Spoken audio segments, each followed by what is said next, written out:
everyone, I'm Captain Logan. And I am Jayson. And we are father and son. Today, Jayson insisted on talking about a movie that I have talked about quite a bit in the past. So, as I say often on this show, because a lot of this is about getting Jayson's reactions to things he hasn't seen before and my helping to kind of fill in, we're going to talk about Ghostbusters, and Jayson is going to do most of the talking. So, Jayson, why don't you just go ahead and get right into this, man. Ghostbusters is the year I was born, 1984. And 84 is a big year for movies. Terminator came out that year as well. This is a movie that, of course, nobody expected to be the kind of phenomenon that it was, the big kind of mega franchise that it turned into, weirdly, without having a lot of sequels. And it became this kind of big, Actually, let me start again. Sorry. I don't like the way I started. Let's try again.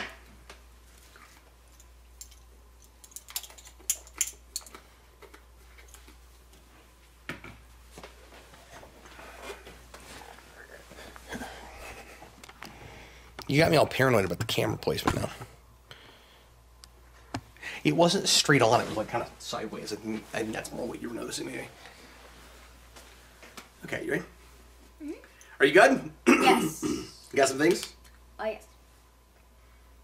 Hello, everyone. I'm Captain Logan. And I'm Jayson. And we are father and son. And this time we're going to talk about something that Jayson insisted on, even though I have done quite a bit of content on this movie already myself over the years on Geekvolution. So Jayson, as I say a lot on the show, is going to do a lot of the talking. What are we talking about today, kid? We're going to be talking about Ghostbusters. Why'd you want to do Ghostbusters? Because I hadn't seen it in like 5 years, and you would never let me see it because you've seen it 1,000 times. So okay, so well, for the record, it's not that I wouldn't let you see it, it's that I just didn't want to watch it with you. Probably. Yeah, and then Mom wouldn't watch it with me, so I couldn't watch it. Oh, okay. I see what you're saying. Well, so we did it for the Halloween season, and you finally got to see it again. Had it been that long? Like 3 and see, 4. For me, 5 years is not that long. For you, it's half your lifetime ago. Yeah. So this is one of the tough things about having kids. You'll show them things, and then years later they'll be like, I never saw that, or I don't remember anything about that. And you're like, it seemed like last Tuesday that I saw that. And you're like, yeah, but memory with kids is different. If I saw it when I was 4... I don't know what happened in it now. And even if I do remember things about it, I'm not going to process it the same way. It's not going to stay with me the same way. And so, yeah, you have to kind of repeatedly see things that are worth seeing because as you get older, you're going to bring, especially, you know, like really good and smart things, you're going to find more things in them and they're going to get layered for you and that kind of thing. So Ghostbusters is a movie that is definitely worth watching every couple of years at least. And so, I apologize if I was remiss on letting you see Ghostbusters more often. So, anyway, we're going to go ahead and get right into this. Ghostbusters 1984, the year I was born, Jayson. 1984 is a major year for movies. It's also the year that Terminator came out. And it was a huge phenomenon, and sort of like Star Wars, nobody expected it to take the world by storm the way it did. Not that it was in the same league of box offices as Star Wars, obviously, but is a massive cultural phenomenon. Ended up spawning a giant mega franchise, which is curious because it only got the one sequel. And then the remake just a few years ago, and there's finally an in-continuity sequel that was supposed to have come out already. We were supposed to have already seen Ghostbusters Afterlife, but because of COVID, we have to wait until next year now. And it's it's this huge giant mega franchise that has appealed to adults and kids forever, and it had a really successful animated series that spawned a series of toys that was huge. And anyway, so let's go ahead and start talking about it. Jayson, what was your first impression watching Ghostbusters again? First of all, how much did you remember from it? We always talk about that. Yeah. And then just how much did you like it? What were your big takeaways? So I didn't remember a lot about this. I forgot that there wasn't 4 Ghostbusters in the first place. I remembered Winston? Zedman Zedmore? Zedmore. Winston Zedmore? Winston Lord Zedmore? Being in like from the first part. And originally he was supposed to be in the initial drafts. Winston is there from the very beginning. That's the thing that Ernie Hudson talks about all the time. The actor who played him, that he was disappointed because he read. Part of the reason he took the job was because he read the script and his character got all this stuff to do and had some. I want to say the idea of him being previously a military man was there from the beginning, and that's the reason that it's in the IDW comics, but I'm not sure. Zedmore, by the way, is my favorite Ghostbuster, despite the fact that he doesn't get all that much to do in the first two movies, and I have kind of changed my position on that a little bit over the years because of the comics in IDW. He gets a lot of fun stuff to do there, and I love the way that he's written in that, and so he's kind of turned into my favorite Ghostbuster. Cool. But yeah, I remembered Slimer. I remembered like that whole part with him getting slimed and that whole thing. And I remember the chandelier. Yeah. And in the hotel. Mhm. And then. And of course, I'm sure you remember Stay Puft. Yeah. Or do you just remember that Stay Puft is there because you've seen him with like merchandise and stuff? I remembered that there was a big marshmallow guy at the end of the movie. That they had to cross the streams. Because I remember the cross the streams thing. Oh, okay, so you remember a fair amount then. Yeah. And I forgot. I remembered something happening in that apartment. But I didn't remember the whole like fridge thing and all that stuff. And that. So now that you're a little older, coming back to this, let me ask you what kind of movie you feel like you're watching when you see this. Like, how would you describe Ghostbusters, like genre-wise? Like, what is it? Genre-wise, just story-wise, just like what kind of a movie is this? I think it's more like an action movie, or well, it's definitely a what the heck movie. But there's a little bit of action, but I wouldn't describe it as an action movie. That's not the primary function of it, of course. Yeah, I don't. That's not before. So it's a comedy, of course. Yeah, it's a comedy. It might be a little science fiction too. Sure. Yeah, a little bit of a sci-fi fantasy thing. Yeah, and that the science fiction that is in it is weird, and I don't really know what's going on. Okay, the reason I asked is I was wondering if you would say that that Ghostbusters was a superhero movie. Does it watch superhero to you? Because it's not. Ghostbusters is not a superhero. It's not a superhero movie. Yeah. How come? I don't mean to just like grill you and quiz you, but why do you? I'm directing this too much. Why is Ghostbusters not a superhero movie? Because it acts like it's a superhero movie, but they aren't like big, like they don't have superpowers. Sure. They don't have. They only have like one thing that they do. But neither does Batman. Right. And he's got gadgets like the Ghostbusters do, and we think of him as a superhero. Yeah. I mean, they could be superheroes, but I kind of just like I feel like they're not as big as other superheroes. Okay, that's interesting. So the big reason that I've never felt like the Ghostbusters really count as superheroes, and the reason that it was a mistake, I think, in 2016 to kind of try to sort of force it into that genre to some degree. I mean, 2016 is kind of just a remake of this movie, but then its third act is like very superhero.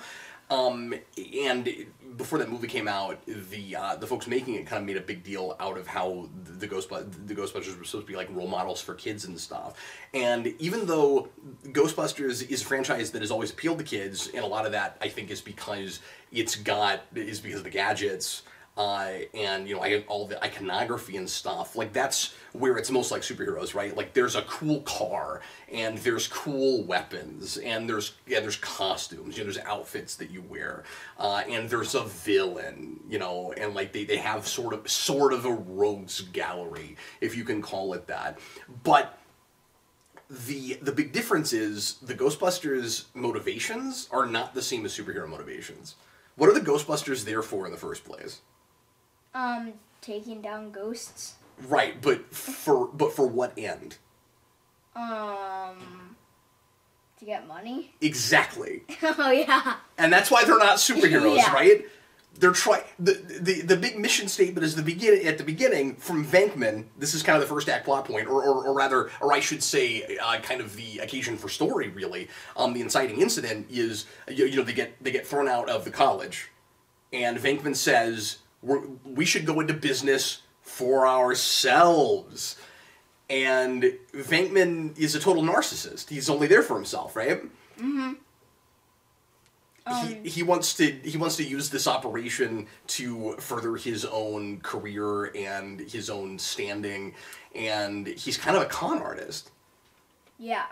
He's my favorite Ghostbuster. Is he? Yeah, because he's the comedy character, and he's a crazy person, and, like, I don't know, like, there's some things that I don't like about him, but overall, he's my favorite Ghostbuster. Isn't that interesting? But he's endearing anyway, right? Like, he's a total jerk, and he does mean things to some people. Like, we introduce Venkman, like, electric shocking a guy.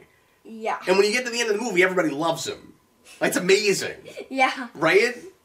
Like, our first impression of this guy is he does experiments on people in order to get in bed with a girl, and he's shocking this guy. Like, we should hate him. Yeah. But he ends up being wonderfully charming. One of my favorite lines of the movie is when Dana Barrett says that he's more like a game show host. And then that made me really want to see Bill Murray as a game show host. But to my recollection, that never happened. Now you know Bill Murray, right? Mm-hmm.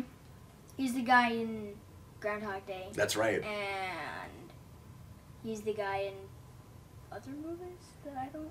Sure, I'm just not sure if you've seen him in anything else. But you've seen Groundhog Day a few times. Groundhog Day is one of my favorite movies, Is I it? think. Should we do a discussion on that sometime? Sure. I mean, I could do a discussion on that, like, right now, because I know that movie. That you have seen more recently. Yeah. Yeah.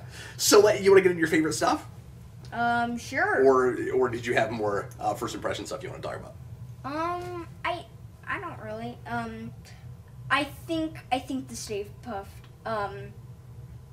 fight is my favorite part in the movie. Sure. Because he's a giant marshmallow guy that they have to, like, maybe end the world to try to get this marshmallow guy.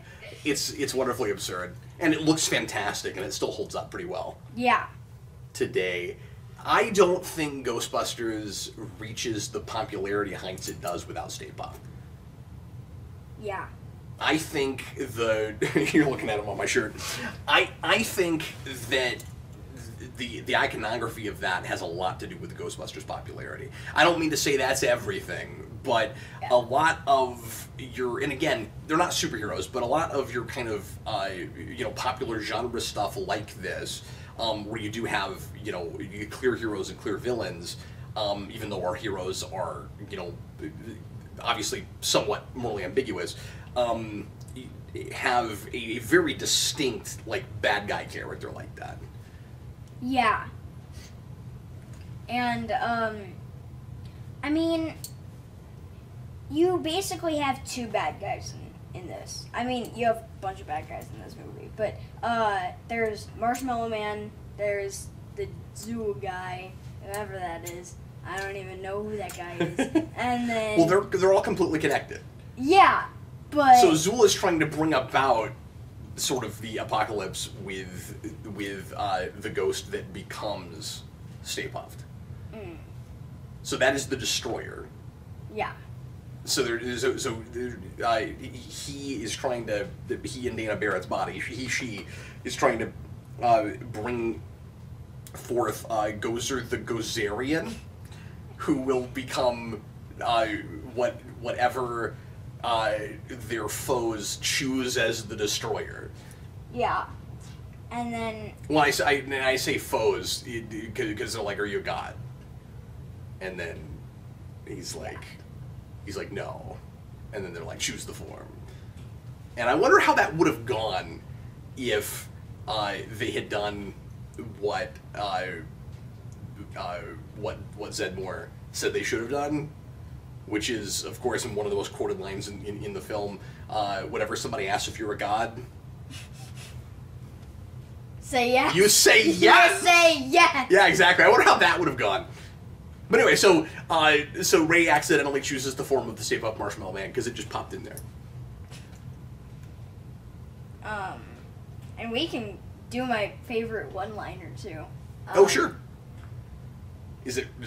Are we there? Is it connected? No. Oh, okay. It's something earlier in the movie. No, go ahead. You can go ahead and bring that up. You're right. No one would stack a book like this. Oh, and that's one of my favorites, and I say that all the time. Yeah. No one in the world would stack books like this. It's so good. So you like him because he's super sarcastic. Yeah. You can't take him seriously. You know who Venkman is like? Yeah. And I the person I'm about to mention, I'm not saying that this person is like a womanizing jerk or anything, but just in how like you can never be sure when they're being serious. Venkman is like Austin. He's like the day ghost, right? Or Beetlejuice. Kind of. Sure. Kind of. Well, he's not gross like, but I don't think he's like Beetlejuice. Well, not like... I don't know about that. I don't know. He has some stuff in common with Beetlejuice, though. But yeah, our buddy Austin, who's been on the channel a few times, I'm not calling you Venkman, Austin. I'm just saying you're sarcastic like that. Okay, what else?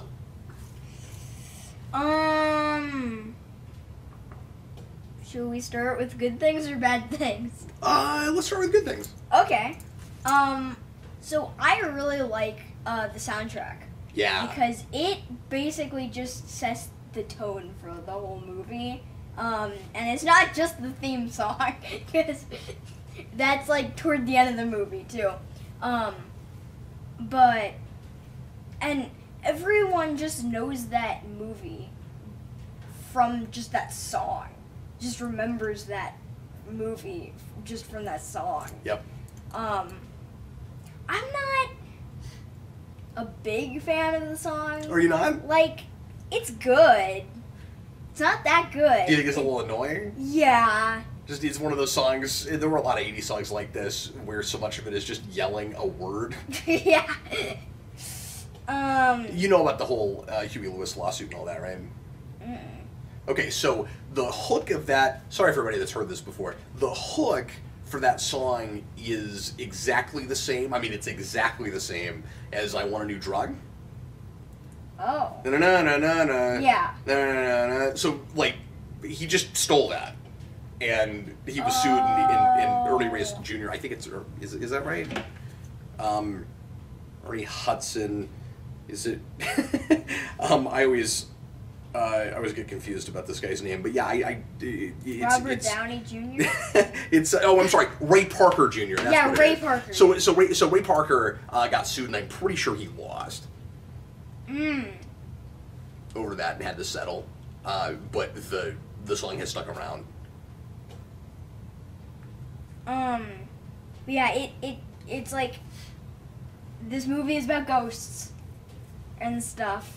Or whatever that Zool thing is. Yep. And did you find any of that creepy? A little bit. Or did you just think it was kind of funny? The fridge thing, kind of. Well, I mean, I said what the heck like 5 times, but as the first thing that I said what the heck to was the book thing. It's a comedy that wants to have some legitimate horror elements so that you actually buy the stakes and so that the kind of crossing of genres is believable, Yeah. and organic. And I always thought that was one of the big strengths of Ghostbusters, is that if you took the trappings of all of the ghosts and everything, and you put it in a serious horror film in 1984, and you reworked it so that it's not a comedy, some of that stuff could have legitimately been scary. Yeah. It's offset by the humor, of course, but it's never undercut by the humor. That's the difference. Yeah. And then I really like the headquarters. Oh yeah, of course. Because that's the other thing that it has in common with a lot of superhero things, right? Is that, yeah. It has you know, spider webs. They've got their HQ. I love spider webs.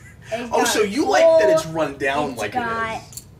Yeah, it's cool. So you like the grit of Ghostbusters? Yeah. That's interesting. Of course, they fix it up. Right. But at the beginning, it's still as good as it is when they fix it up. I like the part where Ray says, "We should stay here tonight. Try it out."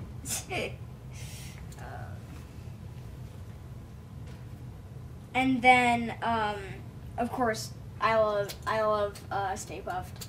He's real quick about the fire station. Yeah. That is a real fire station in New York. Really? And Vince has been there, and you can go there. Vince, by the way, my old co-host and buddy on the channel, Vince went to New York and went on the Ghostbusters tour. He's this huge Ghostbusters fan, Yeah. and he's got this giant, insane mega collection of Ghostbusters. And I think I bought him something for Christmas he doesn't have that's Ghostbusters. I'm pretty sure that I nailed that this time. But anyway, and he... the weirdest thing. Just the weirdest thing. He went to the fire station. It's a tourist place now, and you can actually go there. And I think it's still in a working fire station, but they have like Ghostbuster stuff there because it's such a big landmark now, because of that movie. And so they hand out Ghostbusters things and they give you tours of the firehouse and stuff. It's pretty cool. Cool. Do they have like a car there? I don't think they've kept an Ecto one there, but I'm pretty sure they don't have that yet. What do you think of the car? Like, was that a thing that stands out to you, where it's like, just merchandise wise, like that'd be a fun toy to play with, or yeah? Because I don't know about you, like I'm not a car guy, but I always think of myself as like, for whatever reason, a movie car guy. Like I get excited about unique, like specific vehicles for things. So like, does that stack up to the DeLorean and the '89 Batmobile? And yeah, I mean it's one of those just like movie cars that everyone knows about now. Yeah. I feel like it's just a police car that has a Ghostbusters logo on it, and then has a license plate that says Ecto 1 on it. Well, yeah, they painted it white. That's just. Yeah, I mean that's the idea. I just feel like it's just a custom police car. Well, and that's the whole point with Ghostbusters, right? Is that they're essentially just a startup business, and they're using what little money they have. They get to the end of the petty cash. You remember that? They use what little money they have, and they sell Ray's family's heirloom house and everything in order to get this thing off the ground. And so it's all custom and broken down, and initially and nothing's, you can't trust that anything's working right, and it's all kind of secondhand and yeah, that kind of thing. I mean, they're essentially an exterminator business.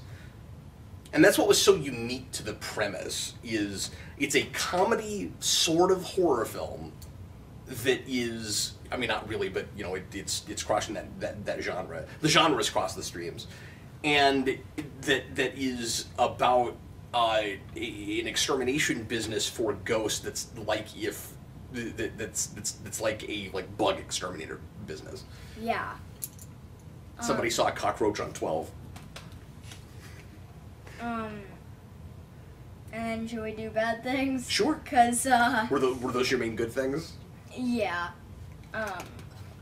So I did not put this on my bad things list, but I just thought of it because I don't know why I didn't put it on the bad things list. Okay. That stupid guy that is like, I need to see, I need to turn this thing off. Walter Peck. Yeah, that guy. And, like, I don't know. He's so mad all the time. So Walter Peck is that like standard government worker guy who, like, inspector who has to come in and like make a big deal out of his, like, stature as authority, right? So he's your stand-in for the authority. What's cool about him is he actually does have a point, right? So what he does is ultimately stupid, and he's made to look like an idiot next to the Ghostbusters. Like, they hate him, and they're like, it's your fault that all these ghosts got out of the containment unit and are attacking the city. And, like, that's true, kind of. But, like he should have listened to them, but also they were irresponsible in the first place. Like, they're trying to contain all these ghosts in one place, and they have no plan for what's going to happen when there's not enough space left for the ghosts. Yeah. And he ultimately just makes everything go wrong, kind of. Yeah. But, like, yeah. But it's their fault, too? Yeah. So, like, I don't go as far as some people to say, like, Walter Peck was completely right, and that somehow makes him likable. Like, no, he's a jerk face, certainly, and I can see why he's on your bad list, because he's maybe not fun to watch in a way, because he's supposed to be an antagonistic character, but at the same time we don't make the Ghostbusters actually look better, if you're really thinking about it. By bringing him in, they actually look worse. Yeah. And so I like that. I guess the point I'm making is he's not this, like, one-dimensional, government always sucks kind of character. Like, it is to some degree about incompetence in government. Yeah. But it's also incompetence in business. So, I mean, we have it on both ends.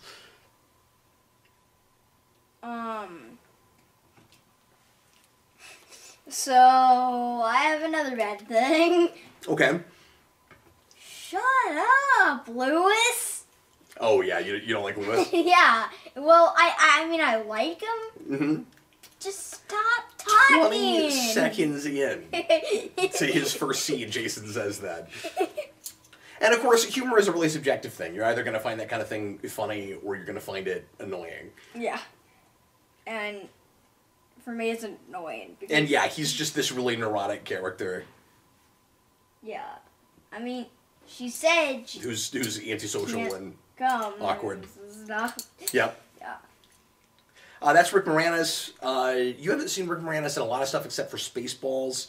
That's Dark Helmet. Yeah. And because I don't think you've seen Honey, I Shrunk the Kid or any of his other big movies. Well, I have or the seen kids, that rather. movie, but it's been a long years. time. Okay. It's been like 2 years. I remember stuff about that. Oh, I didn't even know you'd seen that. Okay. Yeah. I haven't seen that in a while. We should probably do that on Father and Son, but... Yeah, we can do that. He is, I think, at his most amusing when he gets possessed. Yeah. He gets weird, though. Oh, yeah. No, it's he gets crazy. It's a hysterical performance. Like, Rick Moranis is always, like, 100% in with stuff like that. Have Some is one of the best moments in anything. Yes, Have Some. Yes, Have Some! It's fantastic.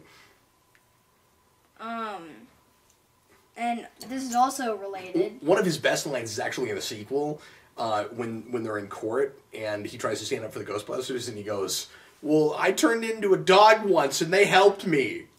It's the best. This is also related. What the heck is going on in that apartment? There's a bunch of stuff, and there's space inside the refrigerator, except there's no space at all when they open it again. Yep. Because it's stuck. It's food. Yeah, you gotta do that gag where, you know, nobody's gonna believe her because she saw it once and then it disappeared. Yeah. And why is that a bad thing? Because it's weird, and I don't. Isn't that the idea? Yeah. You remember the lyric is, if there's something weird in your neighborhood, and so they need to come up with something, you know, weird. Yeah, but that was way too weird. Oh, okay. I'm gonna say you didn't like that because it was really effective at what it was trying to do. Yeah, and then the whole thing on the roof. I don't know. And then dog got a thing. Like, and you notice whatever that dog they is. recreate on the roof what was in that refrigerator. Mm-hmm.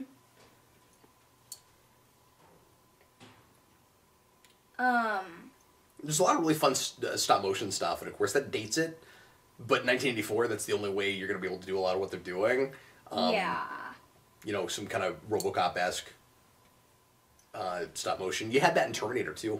In the same, not Terminator 2, Terminator as well. In the same year with the machines in the future. Yeah. That are moving in stop motion. Wait, is Robocop rated R? Oh yeah.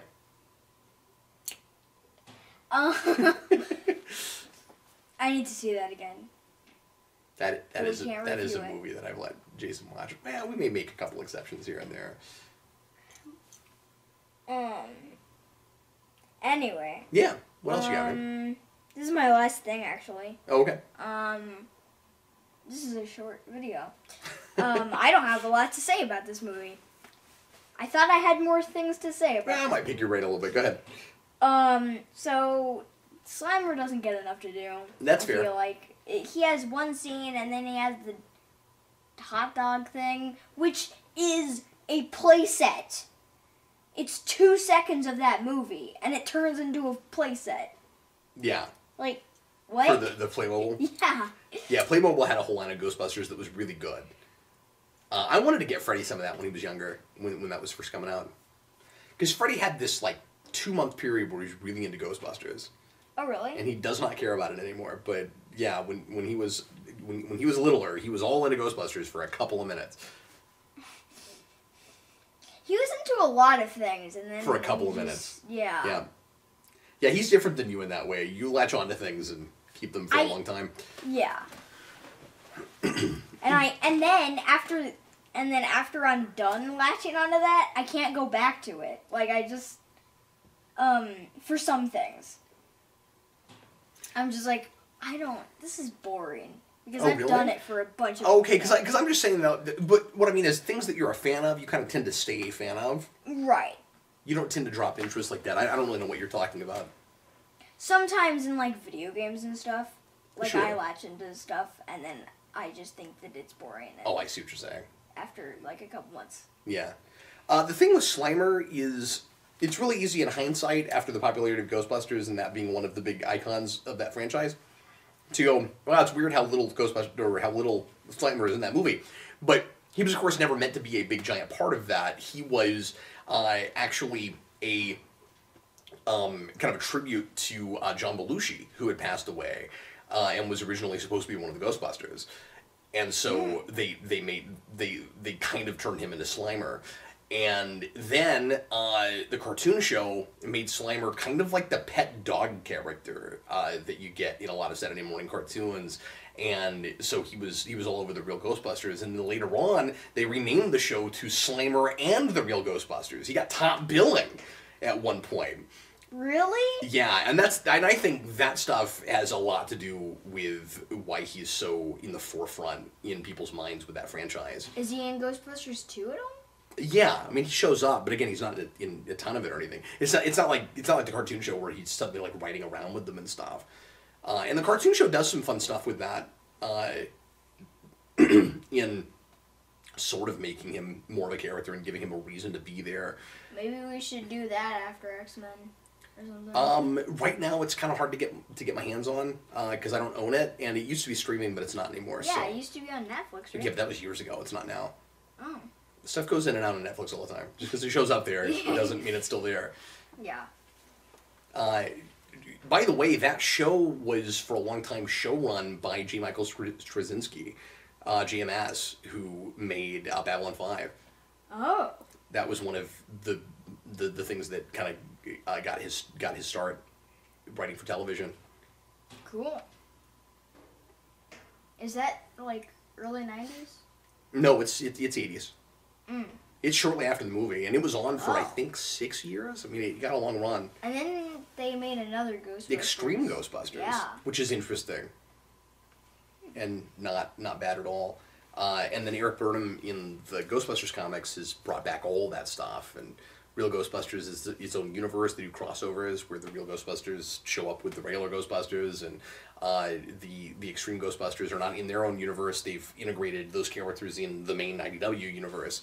And there's a big event. There's a couple of big events where they mix all those characters together, and the best. And they have like a big team of Ghostbusters or different teams of Ghostbusters in different areas. Ghostbusters International was like, here's Ghostbusters in different in different cities, around the world. And then the best period for that book, this is pretty early in the original ongoing, was when the original 4 Ghostbusters got sucked into another dimension, which is, I think, loosely based on what was supposed to be a Ghostbusters 3, which would have been, or no, I'm sorry, I'm mixing some things around. I think was this like the original draft of 2? I can't remember. Anyway, somewhere in a sequel, Dan Aykroyd wanted to do a evil like dark ghost dimension called Manhattan. So instead of Manhattan, it would be Manhattan, and it's like New York in hell. And he always wanted to do interdimensional stuff. I think even the first drafts of the first movie, which were really convoluted and really complicated, it probably would not have been the big blockbuster that it was. Popularity wise, if they had gone the direction that he originally wanted to go. But it always was going to have like a lot of interdimensional crossover and stuff. And in Burnham's comics, he gets the original 4 Ghostbusters sucked into a dimension like that, and so Janine has to take over.